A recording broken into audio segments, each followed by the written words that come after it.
जय हिंद साथियों, मैं विकास एक बार फिर आपके अपने यूट्यूब चैनल विकास मैथ पे हार्दिक स्वागत करता हूं। उत्तर प्रदेश पुलिस कांस्टेबल की 26,744 पद वैकेंसी, जो कि अनाउंसमेंट बोर्ड के थ्रू अभी तो नहीं हुआ है, पर सरकार की मंशा है वो वैकेंसी बहुत जल्द ही आएगी और इसका फॉर्म भी फिलअप किया जाएगा। उसकी तैयारी में आप लोगों को विकास मैथ्स यूट्यूब चैनल को आप लोग सब्सक्राइब करें, लाइक करें, वीडियो शेयर करें और इसका जो मैं कंटेंट आपको बना के दे रहा हूँ उसके अकॉर्डिंग आप अपना रिवीजन करते रहिए। एक नोट्स बनाइए, प्रॉपर नोट्स होना चाहिए ताकि आप एग्जाम के समय भी इसी नोट्स से बस अपना रिवाइज करें, जितना पढ़े हैं बस उसको रिवाइज करें। आज ये मेरा प्रतिशत का तीसरा दिन है जो मैं आप लोगों के लिए क्वेश्चन लाया हूँ। ये क्वेश्चन नंबर 9। आइए देखते हैं क्वेश्चन नंबर 9 क्या है। एक चुनाव में दो उम्मीदवार थे, हारने वाले यहाँ थे। ठीक, एक चुनाव में दो उम्मीदवार थे, हारने वाले उम्मीदवार ने 41% मत प्राप्त किए। कितना मत प्राप्त किए? हारने वाले उम्मीदवार ने 41% मत प्राप्त किए तथा वह 5580 मतों से, वह कितने मतों से? 5580 मतों से पराजित हो गया। कुल मतों की संख्या क्या है? ये क्वेश्चन पढ़ लीजिए, देख लीजिए, नोट कर लीजिए अपने बुक्स में। इस टाइप का क्वेश्चन आपको एग्जाम में मिलने वाला है, बिल्कुल मिलेगा। बस हो सकता है ये जो 41% है ये चेंज हो जाए, ये वैल्यू चेंज हो जाए, पैटर्न नहीं चेंज होगा। पैटर्न पे ये क्वेश्चन आपको फिक्स मिलना ही मिलना है। अब आइए इसका सोल्यूशन देखते हैं। ये है सोल्यूशन कि एक चुनाव में दो उम्मीदवार थे, हारने वाले ने 41% मत प्राप्त किए हैं, तो टोटल मत कितना होता है? 100 तो ही होता है। जो मत होता है टोटल, जो टोटल मत होता है वो तो 100 में ही तो पाएगा, वो जो भी पाएगा तो 100 में ही तो पाएगा। अब 100 में देखते हैं, इधर मैं ले लेता हूं हारने वाला कितना पाता है? 41%। और इधर मैं मान लेता हूं जीतने वाला पाता है 59%। ठीक, वो 5580 मतों से हार जाता है। जब हारने वाला 41% पाता है और जीतने वाला 59% पाता है, तो इसका जो अंतर होगा यही तो, इसी अंतर से तो हारेगा हारने वाला। तो यहाँ इसका अंतर कितना हो जाएगा? 18%। इसी 18% तो हारा है। जो दूसरा उम्मीदवार है वो 18% से ही तो हारा है, और जो 18% से हारा है और वो कितने मतों से हारा है? 5580 मतों से हारा है। तो जो 5580 मत होगा ये 18% के बराबर ही तो होगा। यही तो पूछ रहा है, यही तो कह रहा है क्वेश्चन में कि जो 18% से वो हार रहा है वो 5580 मतों के बराबर है। अब हम क्या करते हैं कि यहाँ से 1% का निकाल लेते हैं।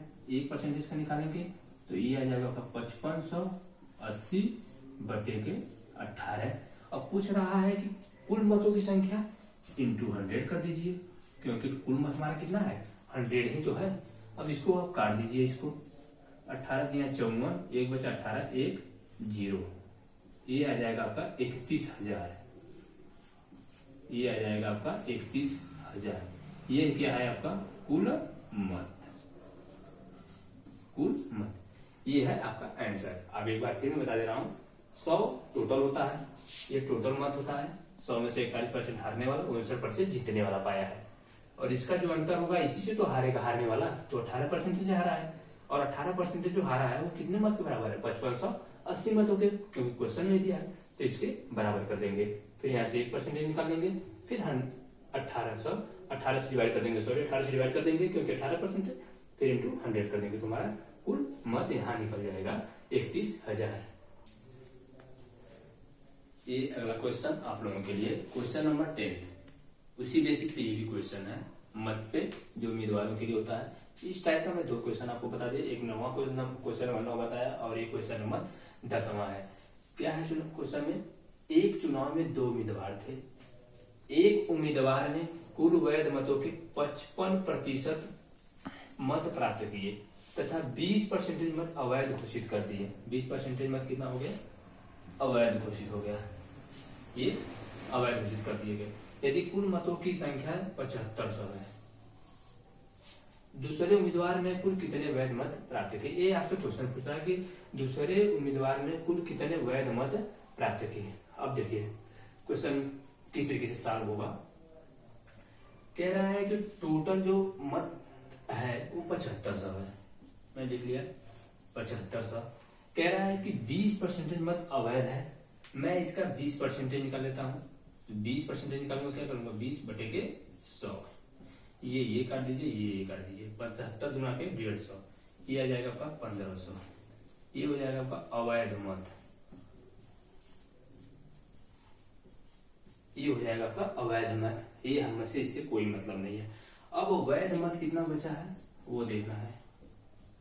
वैध मत 7500 माइनस 1500 कितना हो गया यहाँ 6000। वैध मतों की संख्या कितनी हो गई 6000। यही जो 6000 है वो दोनों में डिवाइड होगा, जो जीतने वाला है और जो हारने वाला है। तो जो अब ये भी जो बटेगा 6000, जो 6000 मत है, ये भी जब भी आप इसको डिवाइड करेंगे, जब भी दोनों में बांटेंगे हारने और जीतने वाले, वो 100% में ही आप लेंगे। एक इसमें लिया जाता है 100% में ही लिया जाता है। अब मैं ले लेता हूँ 100%। 55% वैध मत का पाता है और ये 45% पाता है। ठीक, ये जीतने वाला है और ये हारने वाला है। ठीक, टोटल है कितना 6000। आप इसको काट दीजिए, 11 रेशियो 9। अब ये कितना हो जाएगा टोटल वैध मत। टोटल वैध मत कितना होगा 20। 20 तो है नहीं, ये किसके बराबर है 6000 के बराबर है। कितना गुना हो जाएगा 300 गुना हो जाएगा। ठीक, क्योंकि जो टोटल वैध मत मेरा 11 रेशियो 9 आ रहा है, 11 रेशियो 9 को बार जोड़ेंगे तो कितना आएगा 20 आएगा। तो 20 तो नहीं है मेरा तो ये कितना है 6000 है। कितना है वैध मतों की संख्या टोटल 6000 है। अब हम क्या करेंगे, वो पूछ रहा है तो कितने वैध मत प्राप्त किए दूसरे उम्मीदवार ने, तो दूसरे उम्मीदवार की कितनी है ये 9 ही तो है। ये 9 थोड़ी ना है, कितना गुना है 300 गुना है। कितना आएगा 2700। दूसरे उम्मीदवार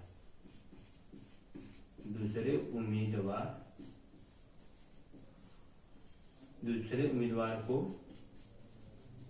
प्राप्त मत 2700। ये आपका आंसर हो जाएगा। अब देख लीजिए, सॉल्व कर लीजिए। ये तरीका है सबसे बेस्ट तरीका, आसान तरीका है, टाइम आपका कम लगेगा और आप भूलेंगे भी नहीं। ये क्वेश्चन नंबर 11 अगला क्वेश्चन है आप लोगों के लिए। ये बहुत इंपॉर्टेंट क्वेश्चन है, इसके लिए स्टार लगा लीजिए। ये भी बहुत ही इंपॉर्टेंट क्वेश्चन है एग्जाम के नजरिए से, क्योंकि ये भी लगभग हर एग्जाम में एक क्वेश्चन इस टाइप पर डालेगा जरूर एग्जाम में। क्वेश्चन क्या है, एक कस्बे की जनसंख्या 17 मतलब 1,76,400 है। इसमें 5% जनसंख्या इतना है, इसमें 5% वार्षिक दर से वृद्धि होती है। क्या होती है, वृद्धि होती है। इसमें दो कंडीशन क्वेश्चन पूछता है, दो टाइप का क्वेश्चन पूछता है। एक तो पूछ रहा है 2 वर्ष बाद कस्बे की जनसंख्या कितनी होगी, और इसी में एक क्वेश्चन और पूछता है कि 2 वर्ष, इसमें पूछा है 2 वर्ष बाद, और एक क्वेश्चन और पूछता है कि कस्बे की जनसंख्या 2 वर्ष पूर्व कितनी होगी। ये दोनों क्वेश्चन बनता है। किसी किसी एग्जाम में एक ही में दोनों क्वेश्चन देता है, और किसी किसी एग्जाम में क्या करता है कि 1-2 क्वेश्चन बना देता है। किसी मान लीजिए यूपी पुलिस कांस्टेबल 26,744 पद में बना दे, अगला हो सकता है एनटीपीसी सीबीटी 2 में बना दे। आइए इसका सोल्यूशन देखते हैं। सबसे शॉर्टकट तरीका है, मैं आपको बताया हूं, ये 5% वार्षिक जो वृद्धि दर हो रही है उसकी जनसंख्या में, तो 5% का मतलब क्या होता है, इसको आप क्या लिख सकते हैं 5/100 लिख सकते हैं, क्योंकि परसेंटेज हटाने के लिए हम क्या कर सकते हैं, इसको काट दीजिए। अब इसको आप कितना लिख सकते हैं 1/20 लिख सकते हैं। अब ध्यान देने वाली बात यहाँ क्या है कि जो ये 20 है ये तो टोटल होता है, ये टोटल आपका होता है जो पूर्ण रूप से होता है, और ये क्या हो रहा है, एक बढ़ रहा है, एक बढ़ रहा है। ऊपर जो भी आपका आएगा, अगर बढ़ने की बात करता है तो बढ़ेगा, घटने की बात करता है तो घटेगा, लेकिन रहेगा यही। अब देखिए उसका कहने का ये मतलब है कि पहले जो जनसंख्या थी वो 20 थी और अब जनसंख्या कितनी हो जा रही है, 21 हो जा रही है। पहले जनसंख्या कितनी थी, 20 थी और अब कितनी हो जा रही है, 21 हो जा रही है एक वर्ष में। लेकिन पूछा कितने में है हमसे, 2 वर्ष बाद कस्बे की जनसंख्या कितनी होगी। तो एक वर्ष में इतना हो रहा है, फिर अगले वर्ष में इतना ही होगा, 20 से 21। ये है इसका लगाने का सबसे सटीक तरीका, आसान तरीका है। और अब इसका क्या करेंगे, हम मल्टीप्लाई कर देंगे। ये आ जाएगा 400, ये आ जाएगा 441। अब देखिए हमारा वर्तमान जो जनसंख्या है वो 400 है। 400 तो है नहीं, क्वेश्चन में कितना दिया है, 1,76,400 दिया है। तो ये तो 400 है, लेकिन है वास्तव में कितना, वास्तव में कितना है, 1,76,400। तो इसको हम क्या करेंगे, इसके इतना गुना बनाना पड़ेगा हमें। तो ये कट जाएगा, तो ये कितना बनेगा गुना इसका, 4 चौके 16, 4 चौके 16, 4 एकम 4, 441 गुना बनाएंगे तो हमारा जाकर ये होगा। अब कस्बे की जनसंख्या 2 वर्ष बाद कितनी हो जाएगी। अब ये जो 441 2 वर्ष बाद है, इसी में क्या करेंगे, हम मल्टीप्लाई कर देंगे 441 का। जब हम 441 का इसमें मल्टीप्लाई कर देंगे तो हमारा आंसर जो आएगा, अगर मल्टीप्लाई करने के बाद वो आएगा 1,94,481। अगर इसमें हम 441 मल्टीप्लाई करते हैं तो मल्टीप्लाई करने के बाद आंसर आएगा 1,94,481। 1,94,481। इसको और इजी तरीके से 1,94,481। ये आपका आएगा आंसर। देख लीजिए इस टाइप का जहां भी क्वेश्चन देता है आप डायरेक्ट उसको फ्रैक्शन में चेंज कर लीजिए। फ्रैक्शन में चेंज करने के बाद एक जो है वो बढ़ेगा या घटेगा, जिस हिसाब से क्वेश्चन कहेगा उस हिसाब से कर लीजिए। 20 हमारा टोटल है, तो वर्तमान में कितना हमारा है, 20 ही तो है। और 20 से कितना हो जा रहा है, एक बढ़ रहा है तो 21 हो जा रहा है। फिर 20 से कितना हो जा रहा है, 21 हो जा रहा है। तो इसका दोनों को मल्टीप्लाई करेंगे 400। ये 400 हमारा वर्तमान है, तो वर्तमान हमारा 400 तो है नहीं, क्वेश्चन में दिया है 1,76,400। तो इसको हम इतना गुना बनाएंगे। अब जो 2 वर्ष बाद है 441 है, 441 थोड़ी ना है, ये 441 गुना है। तो कितना आ जाएगा आपका, ये आ जाएगा 2 वर्ष बाद कस्बे की जनसंख्या। इसका नोट्स आप बिल्कुल जरूर बनाइएगा क्योंकि ये बहुत ही इंपॉर्टेंट क्वेश्चन है, इसीलिए मैं आपको स्टार भी लगवा दिया हूँ। और साथियों हमारे YouTube चैनल विकास मैथ्स को सब्सक्राइब जरूर करें, लाइक करें, वीडियो को शेयर भी करते रहें। और ये अगला क्वेश्चन आप लोगों के लिए क्वेश्चन नंबर 12। ये क्वेश्चन भी इंपॉर्टेंट है, इसको भी स्टार लगा लीजिएगा क्योंकि इस टाइप का भी क्वेश्चन जो हमारा 26,744 प्लस कांस्टेबल के उसमें आएगा ही। ये मतलब होता है कि अंक जो है ये चेंज हो सकता है लेकिन पैटर्न चेंज नहीं होगा। क्वेश्चन क्या है, रमेश के वेतन में 20% की वृद्धि कर दी गई, तो बढ़े हुए वेतन को 20% कम करने पर रमेश को कितने प्रतिशत लाभ या हानि होगी। इसका मैं 2 मेथड बताऊंगा। एक तो फार्मूला होता है जिसपे आप डायरेक्ट वैल्यू रख के कर सकते हैं, और एक मेथड और होता है कि जो मैं सेकंड मेथड बताऊंगा वो और भी क्वेश्चन इस टाइप के जो आएंगे, थोड़े सेटअप आएंगे, मैं आगे बताऊंगा आप लोगों को, वो उस समय काम देगा। ये फार्मूला तो बस यही काम देगा क्योंकि इस टाइप का एक स्टेप का क्वेश्चन है तो यहाँ काम देगा। लेकिन मैं जो बताऊंगा आपको ट्रिक, जो मेथड बताऊंगा वो आगे क्वेश्चन में आपको काम आने वाला है। ठीक, तो इसका सोल्यूशन देखिए क्या है कि 20 मान लेता हूं मैं, इसका फार्मूला जो है a plus B plus a गुणे बी बटे के 100। ये उस कंडीशन में होगी जब वैल्यू बढ़ रही है घट रही है। जहां प्लस है वहां प्लस में रखिएगा, जहां माइनस में वहां माइनस में रखिएगा। ऐसे 20% की वृद्धि कर दी गई तो 20 प्लस में रख लीजिएगा, 20% क्या कमी कर दी गई तो -20 रख लीजिएगा, प्लस a 20% क्या है आपका वृद्धि है, गुणित -20 बटे के 100। ये फार्मूला के अकॉर्डिंग है आपका। जहां बढ़ रहा है वो प्लस की वैल्यू रहेगी, जहां घट रहा है वो माइनस की वैल्यू रहेगी। अब ये और ये तो आपका खत्म हो जाएगा। ठीक, अब बचा क्या, 1 0 1 0 1 0 1 0। अब पूरा करने पर क्या आएगा, -4 आएगा आपका। ये कितना आएगा -4। ये क्या हो गया, आपको हानि हो रही है। रमेश को ओवरऑल क्या हो रहा है, 4% की हानि हो रही है। ये तो इस फार्मूले के बेसिस पे है। अब मैं आपको सेकंड एक मेथड और बताऊंगा, ये भी मेथड आप जान लीजिए। उसका कहने का मतलब है कि रमेश के वेतन में 20% की वृद्धि कर दी गई। मैं मानता हूँ रमेश का वेतन शुरुआत में 100 रुपया था, अब इसको कितना कर दिया गया, 20% बढ़ा के 120 हो जाएगा, क्योंकि 100 का अगर 20% निकालेंगे तो 120/100 होता है, तो 120 हो जाएगा। अब क्या कह रहा है कि जो ये वेतन है, कह रहा है इसको 20% कम कर दे रहा है, तो 20% कम करने का मतलब कितना लिखेगा, इसको 80/100 लिखेगा। ठीक, ये कैंसिल, 12/96 आ जाएगा। ठीक, 20% कम करने पर कितना आ जाएगा, 96 आ जाएगा। और जो प्रारंभिक मूल्य उसका 100 था, और अब जो वर्तमान में है वो कितना हो गया, 96। तो कितना कम हो रहा है, 4 रुपया ही तो कम हो रहा है। और ये 4 रुपया कम किस पे होगा, जो आपका प्रारंभिक मूल्य है। तो 4/100 और परसेंटेज लगाने के लिए क्या कर दीजिए, इंटू 100 कर दीजिए। ये कैंसिल, ये कैंसिल, ये क्या हो जाएगा, 4%। क्या हो गया, ये हानि हो गया। ये था आपका सेकेंड मेथड। ये जो मेथड है ये आपको इससे टफ क्वेश्चन जो आएगा उसमें आपको बेनिफिशियल होगा, इसलिए मैं ये भी बता दिया हूँ, ये भी बता दिया हूँ। ये आपका फर्स्ट मेथड है, ठीक, और ये आपका सेकेंड मेथड है। आपको जो अच्छा लगता है वो एक्सेप्ट कीजिए और उसी के बेसिस पे आप क्वेश्चन के साथ कर कीजिए। मैं आप लोगों को 2 मिनट और दूंगा, जो ये इंपॉर्टेंट चीजें आपको बताऊंगा।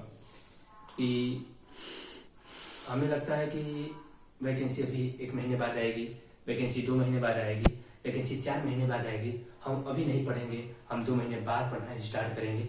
ये गलत तरीका है हमारा, ये गलत तरीका है। मैं आपको बता देता हूँ कि जो पढ़ने वाले छात्र हैं, जिनको वास्तव में ये है कि नहीं मुझे जॉब लेनी ही लेनी है, वर्दी पहननी है, जिनको जुनून है वर्दी का, वो पढ़ाई अपना कंटिन्यू करते हैं। ये होता है कि एग्जाम नहीं होता तो थोड़ा सा बॉडी में लेजीपन होता है कि नहीं यार अभी तो एग्जाम 2 महीने बाद है, मैं 2 महीने बाद है तो अभी 1 महीने रह जाएगा तब पढ़ना है, स्टार्ट करूंगा, बिल्कुल जम के पढ़ूंगा, 12 घंटे पढ़ूंगा, 14 घंटे पढ़ूंगा। ये गलत तरीका है। मैं आपको बता देता हूँ, अगर आप कंटिन्यूटी होनी चाहिए आपके अंदर, अगर आप रेगुलर 4 घंटे 5 घंटे पढ़ते रहिए, जब एग्जाम आता है तो आपके लिए वो चीजें आसान हो जाती हैं, क्योंकि आपको ज्यादा मेंटली आपके ऊपर कोई प्रेशर नहीं आता है, आप बिल्कुल स्टेबल होते हैं, क्योंकि आप कंटिन्यू पढ़ रहे हैं, 4 घंटे 5 घंटे पढ़ रहे हैं, तो आपका जो चीजें पढ़ाई गई हैं वो आप कवर करते रहते हैं। ठीक, और एक चीज बता देता हूँ कि आप सेल्फ डिपेंडेंट बनिए।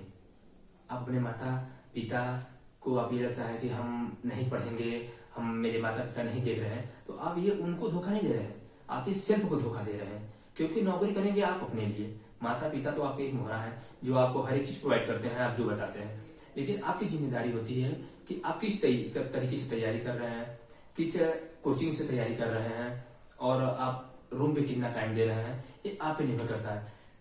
टीचर क्या होता है, आपको एक डायरेक्शन देंगे, लेकिन जो डायरेक्शन होता है उस डायरेक्शन पे आप कितना वर्क कर रहे हैं ये आप पे निर्भर करता है। तो मैं इतना ही कहना चाहूंगा दोस्तों कि एग्जाम ये मत देखिए कि वैकेंसी कब आएगी कब नहीं, वैकेंसी आना लाजमी है क्योंकि चुनाव है, वैकेंसी आएगी और आपकी जिम्मेदारी बनती है आप तैयारी को प्रॉपर रखिए, 4 घंटे 6 घंटे पढ़ते रहिए, और जब एग्जाम आता है तो बस उसी को क्या करना है, आपको थोड़ा सा और मेहनत करना पड़ेगा, और आपको आपके लक्ष्य तक ले जाने में कोई नहीं रोकेगा। और आज तक के लिए इतना ही। जय हिंद साथियों।